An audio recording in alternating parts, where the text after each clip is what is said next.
bem, crianças?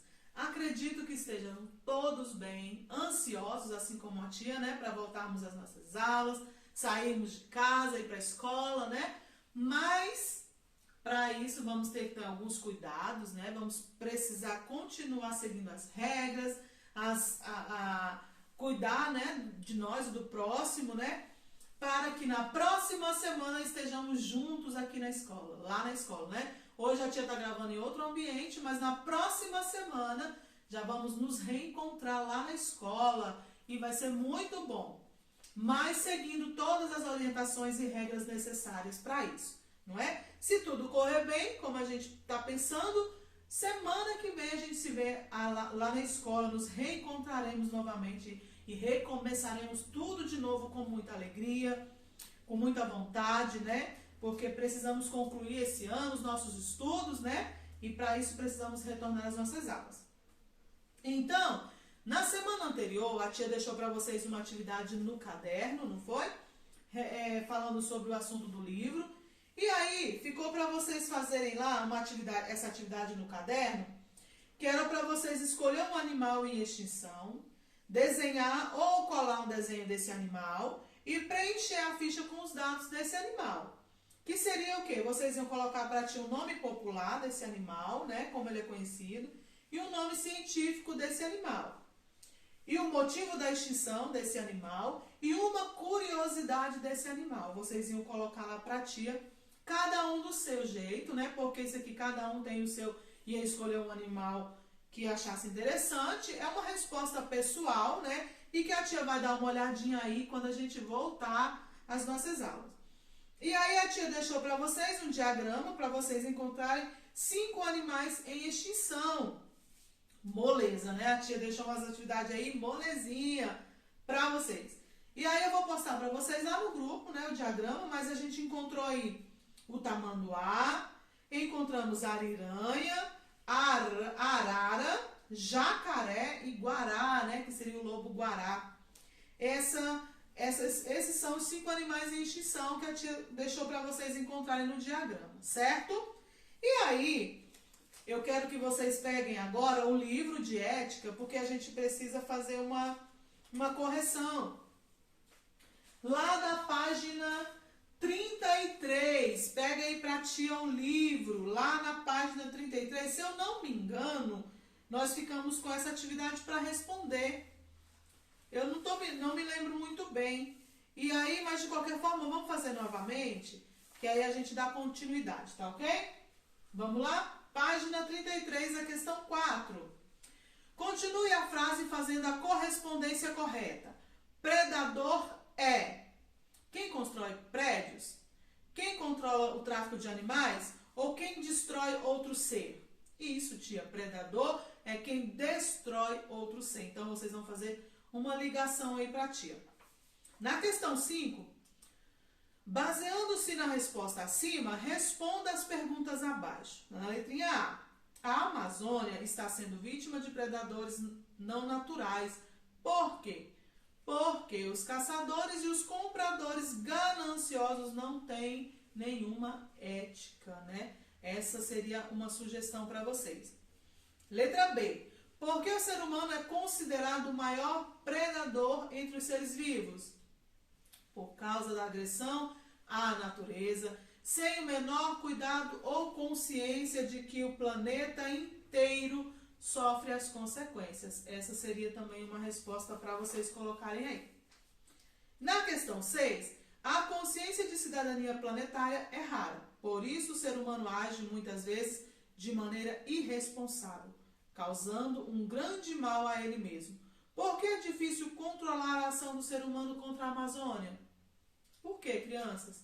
Vocês vão colocar aí para a tia uma ganância, né? O ser humano é muito ganancioso, gosta muito de ostentar. Não é todos, né? Mas a pessoa que se leva a isso acaba sendo isso. Nós vimos nessa semana anterior de pessoas aqui no Distrito Federal que que estão com animais, alguns em extinção, né? Falando aí de cobras, né? E também tem outros animais.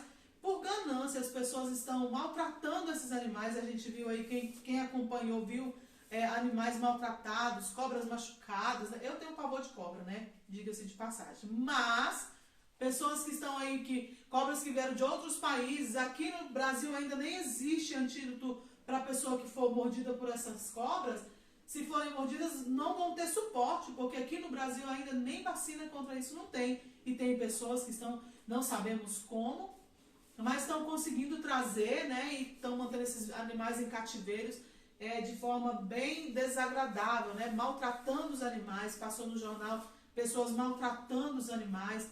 Eu vi essa semana um cachorrinho que encontraram morto. Eles amarraram a boca, as pernas, os pés dele com arame farpado e espancou o cachorrinho até morrer. Muitas covardias, né? Então, nós precisamos aí ter um pouco de consciência, né? Quanto à natureza, porque todos nós sofremos. E aí, dando continuidade, agora nós vamos falar sobre buscando a paz. Vamos lá? Vamos ler esse texto aí? Buscando a paz. Violência e paz são duas coisas completamente diferentes. Uma gera morte e a outra gera vida. Não podemos equiparar uma à outra. Existem três formas de violência: a física, a psicológica e a simbólica. A violência física refere-se a agressões feitas ao corpo dos seres. São agressões em que a pessoa é maltratada, espancada, as pessoas batem, né, na outra. Isso são violências, são agressões feitas ao corpo, né, que deixa marcas. São agressões físicas, né, violência física. E temos a violência psicológica. A violência psicológica ou moral é aquela em que uma pessoa agride a outra com palavras, fazendo pressão psicológica por meio de insultos, humilhações, coações, fofocas, ameaças, zombarias e negligências, né? Hoje, esse tipo de agressão, em alguns casos, é conhecido como bullying. É um assunto que a gente fala muito sobre isso e tem muita gente que, infelizmente, ainda tem sofrido e sofrem essas violências psicológicas, né? Esse tipo de agressão por meio de humilhação, de fofoca, ameaça. Se você não fizer isso, eu vou fazer isso e isso com você. Faz isso porque aí vai acontecer isso. São pressões psicológicas. E muitas vezes isso acontece muito com adolescentes que estão em uma fase de transição, uma fase de querer, de conhecer as coisas e acabam entrando por caminhos que muitas vezes sem volta por isso. Olha, você faz isso porque se você não fizer, eu vou contar para sua mãe. Se você não fizer, eu vou falar com seu pai. E aí acaba se envolvendo num emaranhado de coisas por causa de pressões psicológicas, agressões psicológicas, né? Violência psicológica. Nessas situações, o agressor denigre, diminui e menospreza o outro. Quem não conhece ou sabe de alguém que foi agredido por outro que disse: ele não vale nada, não serve para nada, que disse: não sabe de nada, não faz nada certo. Quem que nunca viu isso, crianças? Eu acredito que vocês também já tenham visto isso. Isso é um tipo de agressão, né? Não, esse aí não tem jeito não, larga esse menino para um lado, porque esse aí não dá nada não. Esse menino é sem futuro, não tem jeito, vamos tirar esse menino da escola particular, porque estamos gastando demais com esse menino e não dá em nada. Acontece, tia? Claro que acontece. Infelizmente, né? Isso acontece. As pessoas têm maltratado o outro falando assim, né? Agressões verbais, né? Não dá em nada, esse menino é sem renda, né? Como diz. E isso atrapalha, prejudica a vida da pessoa. Quando isso acontece, quem foi agredido pode acabar aceitando a ideia de que não vale nada. Crianças, a tia está falando por sequência, esse assunto, né, tem sido um assunto muito pertinente nessa fase que vocês estão vivendo, na fase da adolescência, entrando para a adolescência, né? Infelizmente acontece muito em muitas famílias, em alguns casos, né? A gente vê isso, e aí é onde entra muito esse caso de crianças que estão tendo problema de depressão. adolescentes depressivos, isso tem aumentado muito ultimamente, né? Crianças com depressão, adolescentes com depressão, porque houve tanto isso de algum amigo, de um familiar, de um parente, houve tanto isso que acaba que, cara, realmente eu não sirvo para nada, realmente eu não sei fazer nada, realmente não vale nada, e isso começa a entrar na mente, no coração, e a pessoa vai se frustrando, vai se entristecendo, acaba que acreditando nisso, né? Ouve tanto falar disso que acaba acreditando. Infelizmente, né? Isso tem acontecido. É nessa ocasião que acontece uma terrível consequência da violência. O agredido se considera inferior ao agressor, que é isso que a gente acabou de falar, né? É uma pessoa retraída, uma pessoa triste, que não se ama mais, não se valoriza e acaba aceitando essa sentença, né? Aceitando isso que o agressor tem falado. Como então podemos falar de cidadania quando nos deparamos com tantas pessoas violentadas física, psicológica e moralmente? Como é? Outra forma de violência é a simbólica. Podemos identificá-la pelos gestos e pelas ações dos agressores. Por exemplo, hoje os brasileiros têm lutado pelo fim do preconceito contra os negros. Olha só, em uma pesquisa sobre o preconceito racial, propõe-se a seguinte situação: 2 homens almoçariam em bons restaurantes. Um homem seria negro e o outro branco. O negro deveria estar elegantemente vestido de terno. O branco com roupas mais informais, calça e camisa com botões. Ao final do almoço, seria pedida a conta. Detectou-se que a maioria dos garçons entregava a conta ao homem branco, embora o negro estivesse mais bem vestido que ele. Então perguntava-se ao garçom o motivo da escolha. Todos que fizeram isso não sabiam explicar a causa. Portanto, muitas vezes as pessoas praticam esse tipo de violência sem ter consciência, pois é algo construído com a história.